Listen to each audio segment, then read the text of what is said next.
조우성 변호사의 책 속의 문장. 자, 오늘은 박정태님의 불멸의 문장이라고 하는 책 중에서요, 그 노인과 바다를 읽고 쓰신 그 어떤 감상에 대한 글입니다. 이 불멸의 문장이란 책은 유명한 문학 작품의 어떤 문장을 뽑아서 풀고 있는데요. 이 노인과 바다에 있어서는 이 문장을 뽑았네요. A man can be destroyed but not defeated. 인간은 파괴되어 죽을 수는 있지만 패배할 수는 없는 거야. 그래서 이 문장을 가지고 이제 풀어내셨는데, 자, 한번 읽어보겠습니다. 작가에게 글이 써지지 않는 것만큼 고통스러운 일이 또 있을까? 써야 하는데 작가니까 그게 자신이 살아있음을 알리는 유일한 길인데 안 되는 것이다. 이런 절망은 젊은 신예 작가뿐만 아니라 이름난 초인류 작가에게도 찾아온다. 단 하나의 진실한 문장만 쓰면 된다. 내가 알고 있는 가장 진실한 문장을 써야 한다. 어니스트 해밍웨이가 한 말인데 1952년 봄 무렵 그의 심정이 이랬을 것이다.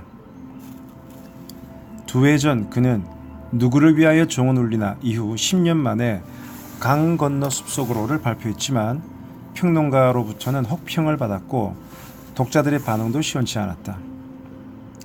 남성적인 외모와는 달리 소심한 성격이었던 해밍웨이는 끝모를 고독 속에서 술과 낚시로 하루하루를 보내야 했다.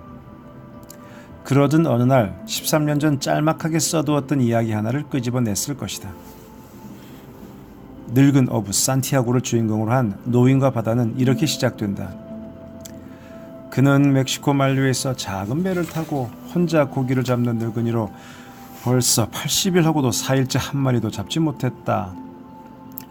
처음 40일은 한 소년이 그와 함께 있었다. 하지만 40일간이나 고기를 잡지 못하자 소년의 부모는 말하기를 노인은 이제 더 이상 어쩔 수 없이 살라우의 상태에 이르렀다고 했다. 살라우란 스페인어로 이제 운이 다한 사람을 가리킨다. 사람들의 말처럼 노인의 운은 정말로 끝이 났는지도 모른다. 노인은 야위였고 거칠했으며 목덜미에는 주름이 깊게 잡혀 있었고 두 볼에는 검버섯이 피어 있었다. 그러나 그를 이루고 있는 모든 것이 다 낡았지만 그의 두 눈만은 여전히 지칠 줄 모르고 바다 빛깔처럼 밝게 빛났다. 노인은 그래서 포기하지 않고 다시 바다로 나갔다. 이번에는 다른 어부들이 가지 않는 더 먼 바다까지 나간다. 그리고 마침내 노인은 자기가 탐묘보다 더 큰 청새치를 낚아 이틀 밤낮 동안 사투를 벌인 끝에 뱃전에 묻고 돌아간다. 그러나 기쁨도 잠시. 피냄새를 맡은 상어떼가 공격해 온다. 노인은 고독하게 싸우지만 새벽녘 항구로 돌아온 그의 배에는 머리와 앙상한 뼈만 남은 물고기가 매달려 있다.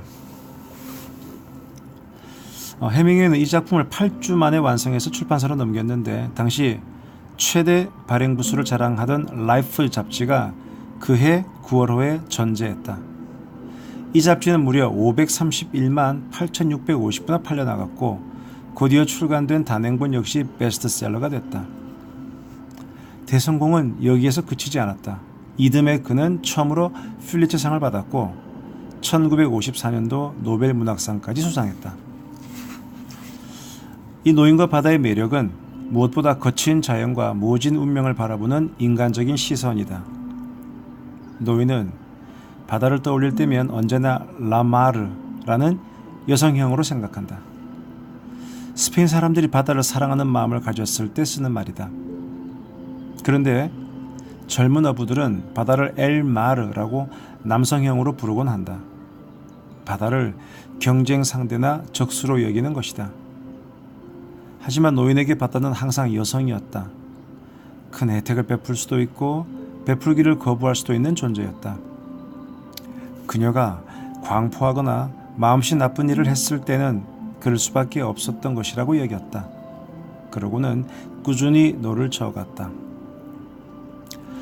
비록 84일이나 물고기를 잡지 못했지만 그는 낚싯줄을 정확하게 들이울 줄 안다.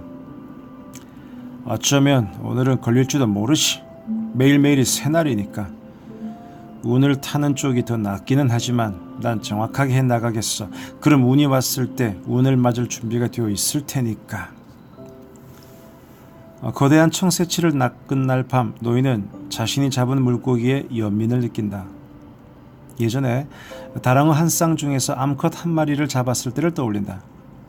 물고기들은 항상 암컷으로 하여금 먹이를 먼저 먹게 하는 습성이 있다.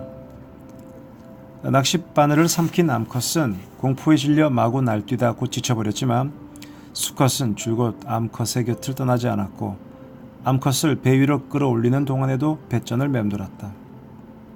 그러다 갑자기 공중으로 훌쩍 뛰어올랐는데 이는 암컷이 어디 있는지 보기 위해서였다.